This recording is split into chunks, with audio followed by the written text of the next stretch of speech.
이제 자리에서 일어나셔서 하나님의 말씀 함께 읽겠습니다. 오늘 우리가 함께 나누실 말씀은 사무엘하 21장 15절에서 22절까지의 말씀입니다. 사무엘하 21장 15절에서 22절까지의 말씀, 구약성경 500쪽입니다. 우리 다 같이 함께 합독하시겠습니다.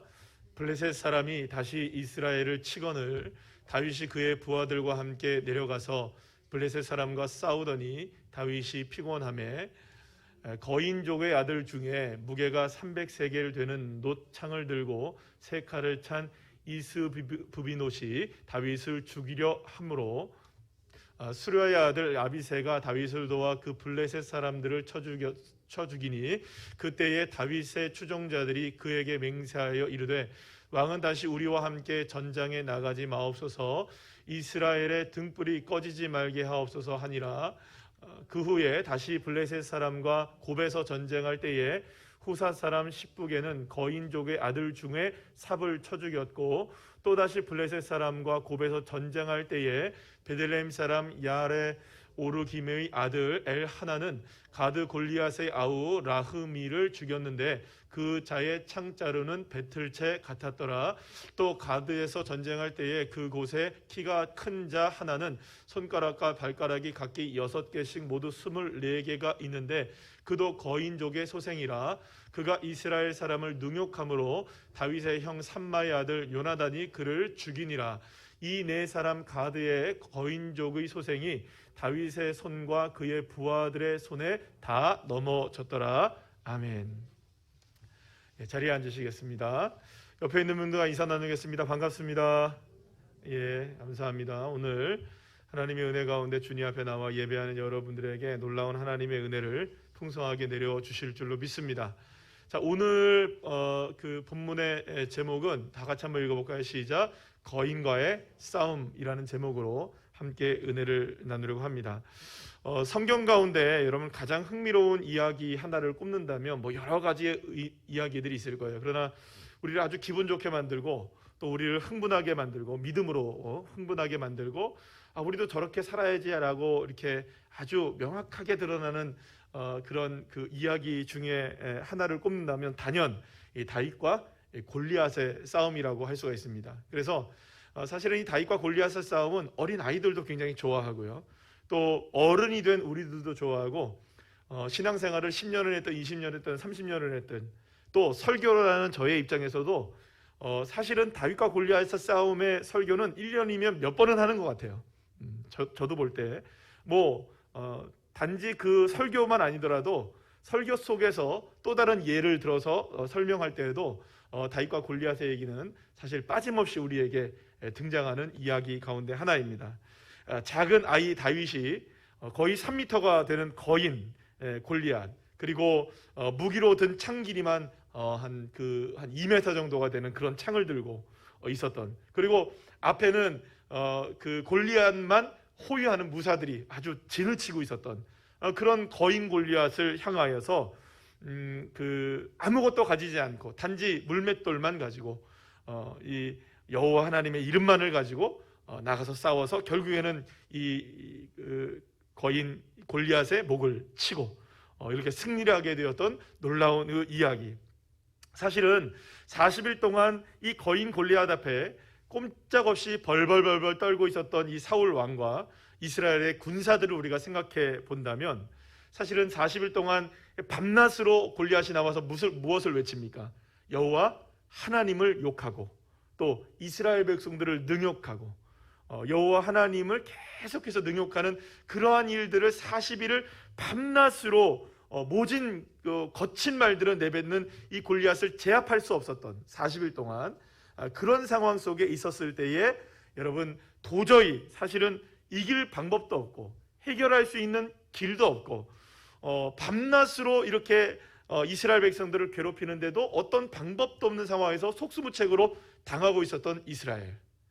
그 상황에서 누가 등장하는 겁니까? 혜성처럼 등장한 사람이 우리가 생각하는 무슨 아이언맨도 아니고요, 스파이더맨 이런 사람도 아니고 어떤 초능력을 갖고 있는 사람이 아니라 아무것도 정말 할 수 있는 것이 없는 그저 양치고 살았던 목동이었던 다윗이 나타나서 만군의 여호와 하나님 이름을 부르고 승리했던 그 이야기.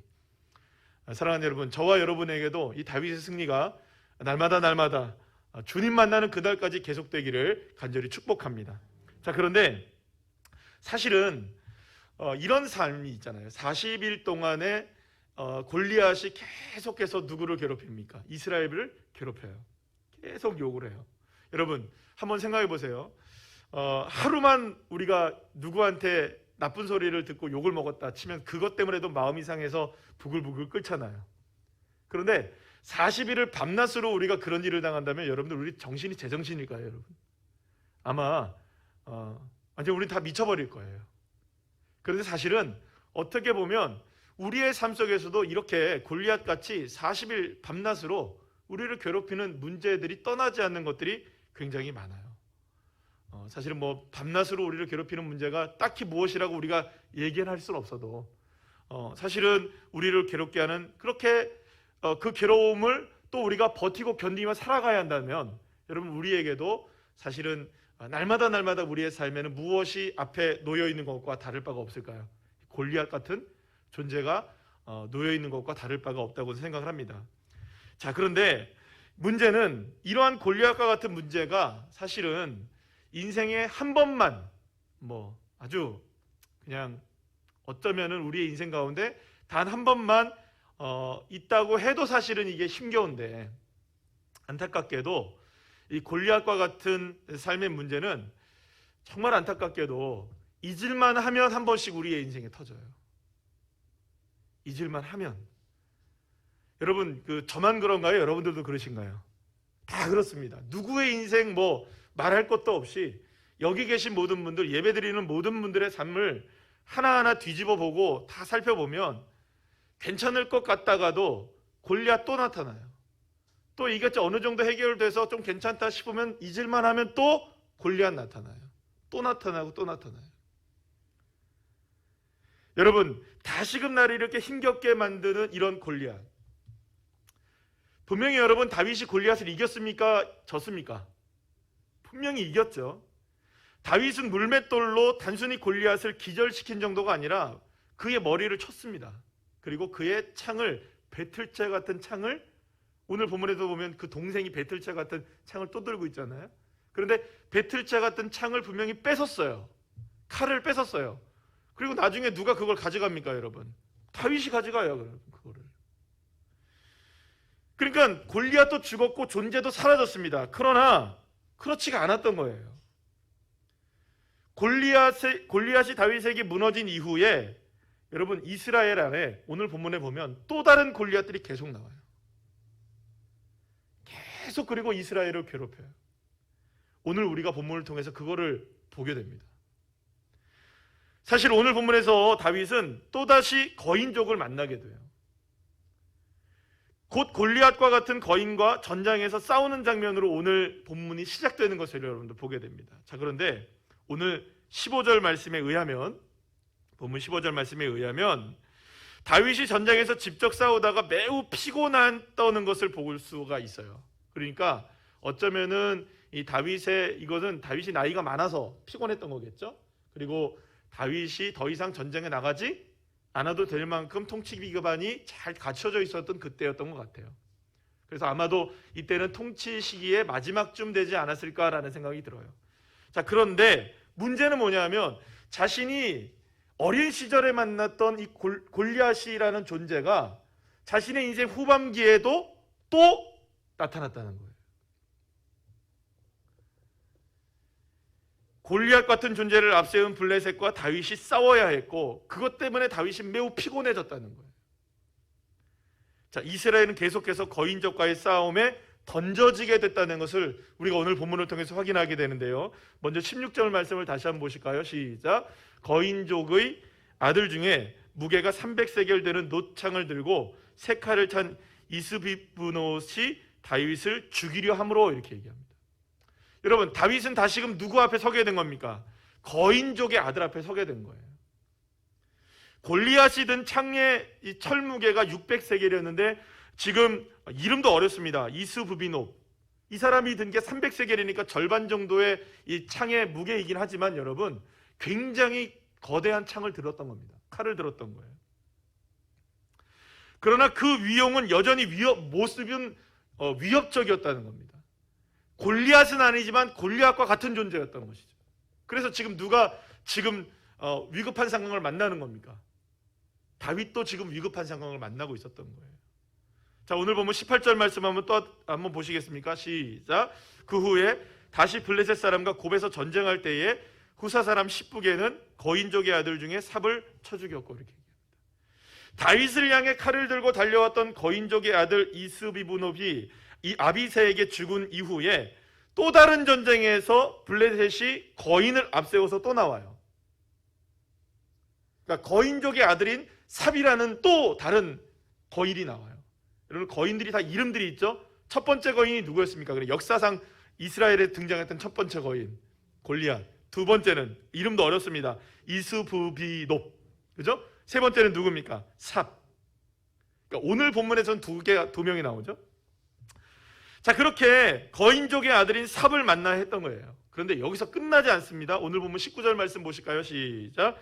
또다시 블레셋 사람과 곱에서 전쟁할 때에 베들레헴 사람 야레오르김의 아들 엘하나는 가드 골리앗의 아후 라흐미를 죽였는데 그 자의 창자루는 배틀채 같았더라, 이렇게 얘기합니다. 그러니까 거인족의 아들 삽을 물리친 이후에 또다시 블레셋과의 전쟁이 일어나요. 그런데 그때에는 누가 나오느냐? 정말로 잊혀졌던 골리앗, 그 존재의 동생이 나타나는 거예요. 라흐미라는 동생이. 여러분, 한번 생각해 보세요. 여기서 지금 그 골리앗의 동생이 라흐미가 얼마나 키가 컸는지에 대해서는 안 나오죠. 얼마나 등치가 컸는지는 안 나오죠. 자, 그런데 여러분, 그래서 제가 그런 생각해 봤어요. 제가 저희 형님이 계시고 제가 막내거든요. 저희 누님이 중간에 계시고. 근데 보통들 남자 형제들을 보게 되면 형보다 동생이 키가 어떨까요? 대부분 뭐 그렇지 않은 경우도 있기는 하지만 더 큽니다. 동생들이 왠지 모르게 동생들이 더 큰 경우들이 간혹 많아요. 그러니까 여러분 한번 생각해 보세요. 물론 그런 건 아닐 수도 있겠지만 적어도 배틀째를 들 정도의 건장한 체격이었다면 골리앗의 동생은 아마도 골리앗보다 더 똑같은지 아니면 비슷비슷하든지 아니면 더 컸을 가능성도 있을 수 있어요. 그러니까 여러분 얼마나 위협적이었겠어요. 생각해 보세요, 여러분들. 우리 교회에 우리 초등학교 아이들이 볼 때 제가 키가 그렇게 아주 2m 이렇게 되진 않아도 여러분 제가 거대해 보일까요? 안 거대해 보일까요? 저는 날씬해 보이긴 하는데 제가 제 스스로를 이렇게 볼 때는 그렇게 문제가 없어 보이게 날씬해 보이거든요. 특히 이제 이렇게 수트를 입고 있을 때는 다 가리기 때문에 은혜죠. 그래서 저희 이번에 미국에서 저희 이모님이 오셔가지고 한 며칠 계시다 가셨는데 저보고 날씬하대요. 그래서 제가 감사하다고, 원래 날씬하다고 제가. 그런데 우리 아이들이 볼 때 여러분들도 봐도 그러신가요? 거대해 보이시나요? 가끔은 거대해 보이기도 합니다만 죄송합니다. 그런데 우리 아이들이 저를 볼 때 얼마나 거대하게 보이겠어요? 그러니까 여러분 생각해 보시면 아이들이 마치 거대한 어떤 어른들, 덩치가 좋은 어른들을 이런 사람들 보는 것과 똑같은 거예요. 얼마나 여러분들 이 골리앗이 동생이 거대해 보였겠어요. 그런데 여러분 이것으로 또 끝나지 않습니다. 20절 말씀 우리 함께 다 같이 볼까요? 시작. 또 가드에서 전쟁할 때에 그곳에 키가 큰 자 하나는 손가락과 발가락이 각기 6개씩 모두 24개가 있는데 그도 거인족의 소생이라. 이름은 우리가 알 수 없지만 거인족의 한 소생이 손가락 발가락 다 합하니까 20몇 개래요. 4개래요. 하나씩 더 있어요. 그러니까 여러분 생각해보면 이거 거인 중에 정말 거대한 거인인 거예요. 그러니까 이 거인족의 소생들은 끊임없이 나타났던 거예요. 오늘 본문에서만 몇 번이 나타납니까? 4번. 골리앗 이후에 계속해서 끊임없이 거인이 나타나는 거예요. 골리앗 1, 골리앗 2, 골리앗 3, 골리앗 4 계속 나타나는 거예요. 그리고 그 거인족이 나타날 때마다 이스라엘 백성들은 그 거인족과 싸워야 됐던 거예요. 여러분, 다윗과 골리앗의 싸움은 엘라 골짜기에서 끝난 것이 아니었습니다. 골리앗과의 싸움은 계속해서 이스라엘을 집요하게 공격해왔고, 골리앗과 같은 거인 앞에 이스라엘은 늘 위험한 순간들, 위기 속에 놓여지게 되어 있던 거예요. 좀 잊을만 하면 골리앗이 나타나고, 또 잊을만 하면 골리앗이 나타나고, 또 잊을만 하면 골리앗이 나타났던 거예요. 계속해서. 모습도 달라요. 가지고 있는 무기들도 달라요. 어쩌면 골리앗보다, 여러분 생각해 보세요. 첫 번째 공격이 골리앗이 실패했다면 그 두 번째 거인을 앞세울 때는 더 많은 무기들을 갖추고 있을까요? 덜 갖추고 있을까요? 보통의 경우. 세 번째의 경우. 네 번째의 경우. 생각해 보세요, 여러분. 맨 마지막에 나타난 발가락, 손가락 다 합치면 24개래요. 우린 다 합쳐봤자 20개밖에 안 되는데. 여러분, 그러니까 이 말은 무슨 말이냐? 계속해서 힘은 어떻게 됐다는 겁니까? 강력해지는 거인들이 등장했다는 겁니다. 그러니까 여러분, 집요하게 위험한 순간들은 계속해서 끊임없이 이스라엘 백성들에게 나타났던 겁니다. 사랑하는 여러분, 사실 어찌 보면 우리의 삶도 이와 별반 다를 바가 없는 것 같아 보입니다. 끝난 것 같은데 여전히 끝나지 않아요. 그래서 힘듭니다, 여러분. 앞에 있는 문제도 버거웠는데 이번엔 더 큰 문제가 다가오는 거예요. 때로는 믿음으로 기도해서 다 괜찮아지고 이제 모든 게 회복된 줄 알았는데 또다시 같은 문제로 힘겨워질 때가 있어요. 골리앗의 문제가 이런 거예요. 제가 이제 그 한 가지 생각한 게 뭐냐면, 왜 오늘 이 그 말씀을 함께 전하냐면, 이 말씀은 이미 한 2주 전인가요? 벌써 제가 2주 전에 이 말씀을 생각하고 했는데, 그 생각을 들었어요. 우리가 이제 성경을 읽잖아요. 우리가 그 공동체 성경 읽기를 하잖아요. 저희가 그 공동체 성경 읽기를 그 일주일에 똑같은 본문을 3번을 읽어요. 그러면서 3번을 읽으면서 제가 무슨 생각을 지지난주에 했냐면, 하나님이 어떤 마음을 주셨냐면, 그냥 이거 읽고 마는 게 아니라 성경 공동체 성경 읽기에서 읽었던 그 말씀을 중에 제게 주셨던 그 하나의 말씀을 하나를 찾아서 그 말씀을 한번 나누면 어떨까라는 생각을 했어요. 이게 이제 이 본문이, 여러분들 성경 같이 함께 읽었었던 분은 아시겠지만 사무엘하 마지막 본문이잖아요. 그래서 그 본문으로 제가 함께 설교 말씀을 준비를 한 겁니다. 그리고 아마 다음 주에는 또 이번 주에 읽은 말씀 중에 하나를 또 하게 되겠죠. 뭐 그런 식으로 제가 준비를 좀 해보려고 그래요, 당분간. 근데 여러분, 어떻게 보면 사실은 끝난 것 같은데 끝나지 않은 상황으로 인해서 우리가 힘겨울 때가 굉장히 많습니다. 때로는 믿음으로 다 기도했는데 괜찮아진 것 같은데도 안 괜찮아요. 또다시 같은 문제로 힘겨워질 때가 있다는 거죠. 그럴 때 우리에게 의심의 안개가 정말 밀려옵니다, 여러분. 사실 저에게도 마찬가지예요. 이거는 여러분, 다시 한번 말씀드립니다. 믿음이 좋고 안 좋고의 문제가 아니에요. 누구나 그렇습니다. 누구나.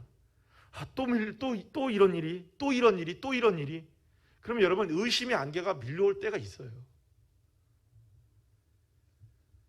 정말 다 나은 건가?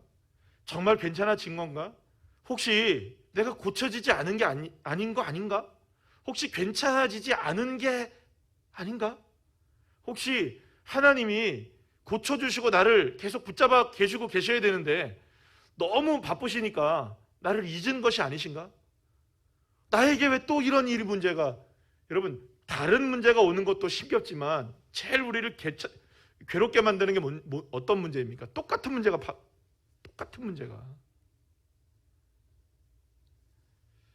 그런데 여기서 우리가 분명히 알아야 할 것 하나가 있습니다. 이렇게 끊임없이 골리앗과 같은 거인들이 계속해서 우리의 삶을 가로막고 힘겹게 우리를 만들 때에, 사랑하는 여러분, 저와 여러분의 믿음이 있기를 소망합니다. 그 어떤 믿음이냐?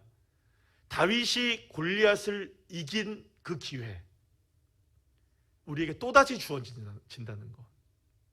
다시 말하면 엘라 골짜기에서 다윗이 골리앗을 넘어뜨렸던 그 기회가 다시금 우리에게 주어지는구나. 우리의 마음, 우리의 생각을 저와 여러분이 바꾸시기를 간절히 축복합니다. 다시 말하면 승리의 기회를 다시금 주셨구나. 하나님이 나 잊어버릴까봐, 내가 엘라 골짜기에서 승리를 다시금 잊어버릴까봐 다윗에게 또다시 골리앗 같은 존재를 붙여주셨구나. 그러면 여러분, 우리가 생각하면 되는 겁니다. 다윗에게 있어서 골리앗은 문제일까요? 문제가 아닐까요? 승리를 경험했잖아요. 어떻게 하면 이기는지 알잖아요. 상황은 달라도 방법은 똑같습니다.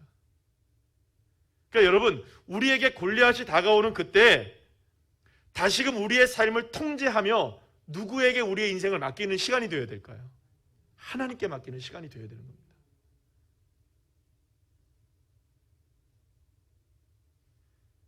끊임없이 골리앗은 다가옵니다. 그러나 어떻게 이길 수 있을까요? 아니요, 우리 이겼습니다. 이긴 바가 있습니다. 겪었습니다. 우리는 이미. 그리고 어떻게 하면 되는지 알고 있습니다. 물론 다른 모습으로 다가와요. 더 엄청난 골리앗으로 다가와요. 이제는 손가락 발가락 다 합해서 24개짜리도 남아요. 여러분, 더 이상한 것도 나올 수 있어요. 그러나 이기는 방법은 똑같아요. 중요한 건 뭐냐? 이런 일들이 우리에게 다가올 때 다시금 하나님이 나를 통하여 하나님 영광 받으시길 원하시는구나. 내가 이 일을 통하여서 다시금 골리앗을 무너뜨렸다고 고백하기를 원하시는구나.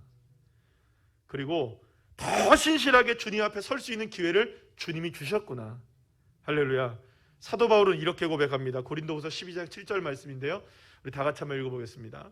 여러 계시를 받은 것이 지극히 크므로 너무 자만하지 않게 하시려고 내 육체에 가시고 사탄의 사자를 주셨으니 이는 나를 쳐서 너무 자만하지 않게 하려 하심이라. 사랑하는 여러분, 골리앗을 쓰러뜨린 다윗은 이스라엘의 영웅이 되었습니다. 그런데 하나님은 이상하게도 이스라엘의 영웅이 된 다윗이 그 시간부터 고난의 길을 걷기 시작해요. 그럼 왜 그러셨을까요? 왜 승리 이후에 가장 고통의 순간을 그는 맞이했어야 됐을까요? 사도 바울도 그랬습니다. 주의 은혜로 이방인들에게 복음을 전하고 수많은 교회들을 세웠습니다. 우리 사도행전을 통해서 바라보지 않았습니까? 그런데 여러분, 복음을 전하고 수많은 사람들을 고치고 회개시키고 교회를 세우는 놀라운 역사 가운데 갑자기 어디선가 등장하는 유대인들, 바울을 죽이려고 달려들고 감옥에 집어넣고 때리고 죽을 만큼 아프게 하고, 하나님께 영광, 하나님께 영광, 하나님께 영광, 엄청난 하나님께 영광을 돌린 이후에 하나님이 그 상황을 통제하시기 시작해요. 왜 그럴까요, 여러분? 이유는 딱 한 가지입니다. 너무 자만하지 않게 하기 위하여. 그럼 무슨 말일까요, 이 말은? 바울은요, 자신에게 남겨진 육체의 가시가 있었다는 걸 감사했습니다. 이걸 통하여 하나님의 은혜가 아니면 내 인생이 통제되지 않는구나. 하나님의 은혜만이 나의 인생을 통제시키는구나. 내가 자만하지 않게끔, 더 주님을 바라보게끔, 이 일로 인하여 누구를 의지하게끔 하나님이 내 인생을 주관하시는구나. 그것 때문에 주님이 나에게 이 육체의 가시를 남겨두신 것이구나. 그래서 그는 아플 때마다, 힘겨울 때마다 이 바울은 하나님께 감사와 찬송과 영광을 돌리지 않았습니까? 우리가 사도행전을 통해서 보았던 이 사도 바울의 믿음이 바로 그런 믿음이 아니었습니까? 바울과 실로가 이 감옥에 갇혀 있을 때 여러분, 얼마나 위급한 순간이었어요. 그러나 하나님 앞에 그들은 다른 착고에 자신의 온몸이 갇혀 있어도 하나님을 향하여 찬송하고 기도하고 영광을 돌렸던 거예요. 갇히면 갇히는 대로 하나님께 영광을 돌리고, 풀려주면 풀려지는 대로 하나님께 영광을 돌렸어요. 오히려 그에게 아픔은 주님께 감사와 찬송과 영광이 되어주는 순간이 되었던 것이죠. 사랑하는 여러분, 오늘 본문에서 우리는 끊임없이 이스라엘을 위협하는 골리앗의 후손들이 다가와서 이스라엘을 전쟁터로 끌고 가고 또 끌고 가고 또 끌고 가고 계속해서 전쟁터에 집어넣는 거예요. 골리앗 다음에 또 다른 거인족이 나타나고 또 다른 거인족이 나타나고 또 다른 골리앗 동생이 나타나고 또 다른 24개의 손가락 발가락 이상한 사람이 나타나는 거예요. 이 거인이 나타나는 거예요. 그런데 놀라운 것은 여기에 하나님의 은혜가 있습니다. 사랑하는 여러분, 이걸 보셔야 됩니다. 골리앗이 끊임없이 다가오는 것, 이것도 놀라운 일이지만, 대단한 일이지만 우리 인생에, 근데 더 놀라운 일이 있어요. 골리앗을 이긴 후에 이스라엘은 단 한 번도 거인에게 진 적이 없습니다. 믿으십니까? 이게 중요한 거예요. 팩트가 이게 중요한 거예요. 골리앗이 다가와요. 그러나 이제는 안 져요. 왜냐? 이길 수 있는 방법이 있기 때문에. 상황과 모든 모습들은 다 바뀌어요. 우리를 공격해오는 문제들도 다 바뀔 수 있습니다. 똑같지 않을 수 있어요. 더 심해질 수 있어요. 그러나 이기는 방법은 똑같아요. 패배하지 않았어요. 다윗이 이긴 다음에 아비새가 이기고, 아비새가 이긴 다음에 십부개가 이기고, 엘하난이 이기고, 삼마의 아들 요나단이 이겨요. 여러분, 계속 이겨요.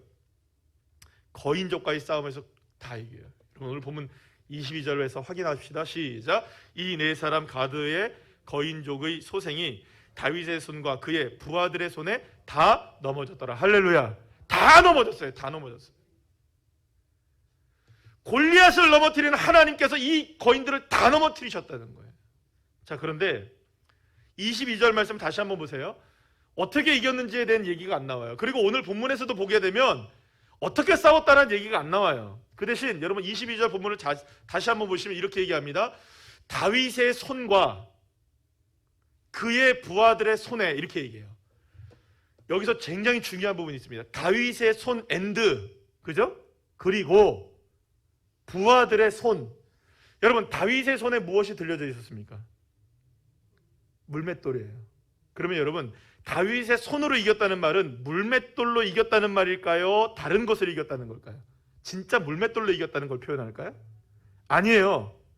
다윗의 손으로 이겼다라는 것은요, 다윗이 어떻게 이겼느냐라는 것입니다. 우리는 알고 있어요. 다윗이 무엇으로 이겼는지. 물맷돌 하나로 이겼습니다만, 물맷돌로 이기기까지 그걸 가능하게 했던 한 가지가 있어요. 만군의 주 여호와 하나님의 이름. 할렐루야. 그 이름을 의지했던 거예요.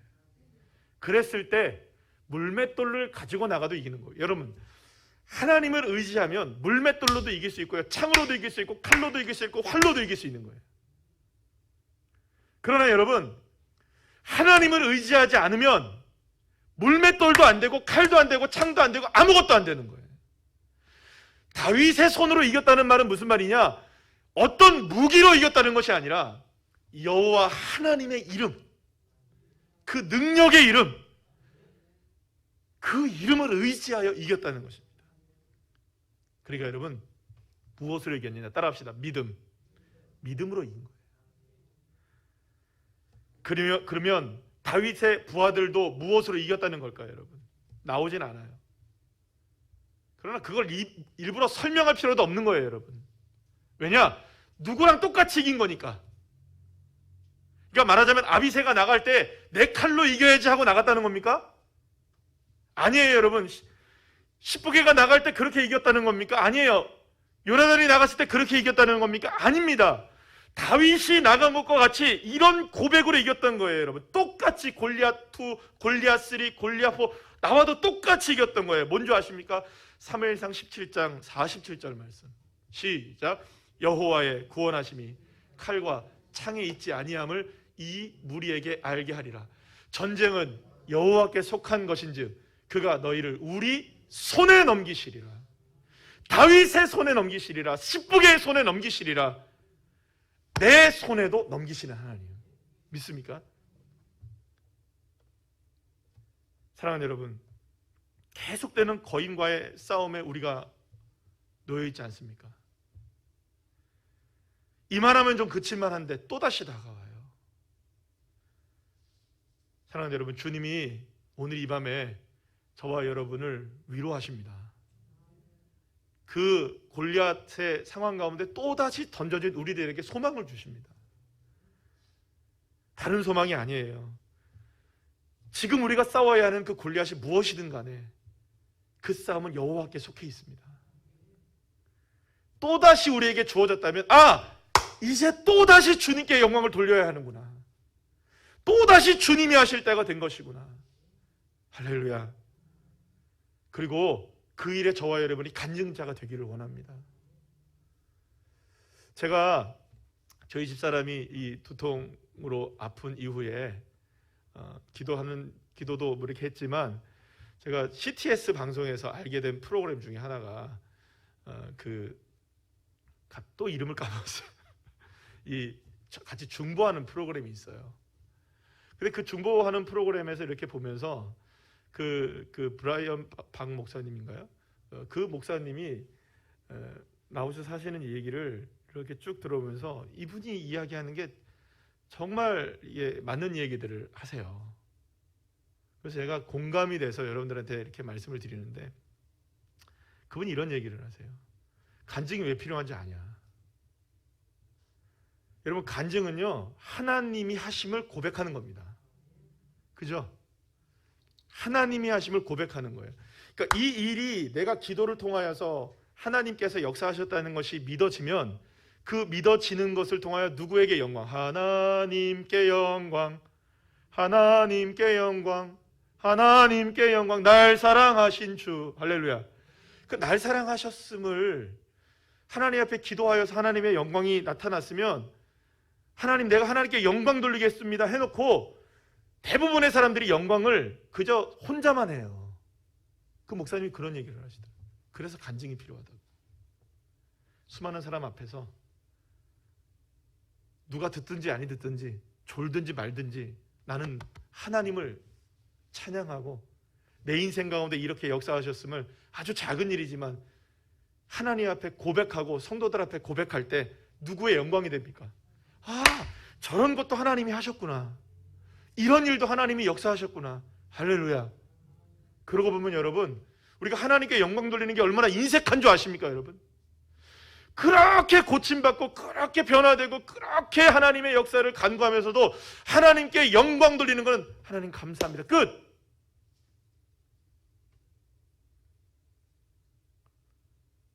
그 영광이 되는지 안 되는지도 모르는 상황이 얼마나 많은지 몰라요. 여러분, 이렇게 우리가 믿음으로 바라봤으면 좋겠어요. 만약에 어떤 삶 속에서, 어떤 상황 속에서 우리에게 다시금 골리앗 같은 존재가 더 흉악하게 우리에게 다가왔다 할지라도, 이제 내 인생에 여호와 하나님 만군의 이름, 그 여호와 하나님의 이름을 의지하여 창과 칼로 이기는 것이 아니라 하나님의 능력과 이름으로 이긴다는 것, 하나님 나의 삶에 나타내 주시고 이번 기회에 나에게 역사하신 하나님을 내가 간증하고 찬송하고 영광 돌리게 하여 주시옵소서. 할렐루야. 그런 주인공들이 좀 돼보자 말이에요. 사랑하는 여러분, 외람되게도 다른 방법이 없어요. 골리앗의 도전은 천국 갈 때까지 있습니다. 그러나 우리 믿음의 사람들은 이길 방법은 또한 있는 거예요. 하나님께 영광을 돌리시고, 그러니 주 여호와 하나님이 나와 함께 하신다는 이 믿음을 가지고 뚜벅뚜벅 걸어 나가는 거예요. 또 버티고 견디면서 나가는 겁니다. 그리고 우리는 이제 자랑하는 거예요. 그래도 하나님이 나에게 역사하셨어. 지난번에도 역사하신 하나님, 이번에도 틀림없이 나에게 역사하셨어. 앞으로 어떤 문제가 다가오도 나에게 역사하시구나 하나님이셔. 할렐루야. 그러니 사랑하는 여러분, 힘내세요. 용기를 내시고 주님이 위로하심을 믿으시고 나의 힘이 되시고 나의 방패가 되시고 나의 능력이 되시는 주 여호와 하나님이 나의 아빠 아버지시잖아요. 그러니까 그분 믿고 우리 다시 한번 일어나자고요. 사랑하는 여러분, 골리앗이 절대로 우리를 못 넘어뜨립니다. 믿으십니까? 하나님이 내 뒷배이신데 어떻게 나를 넘어뜨려요? 주님이 함께 계시는데. 간증하세요. 간증. 하나님 앞에 영광 돌리세요. 그런 믿음의 자녀들 한 분 한 분들 다 되시기를 간절히 축원합니다.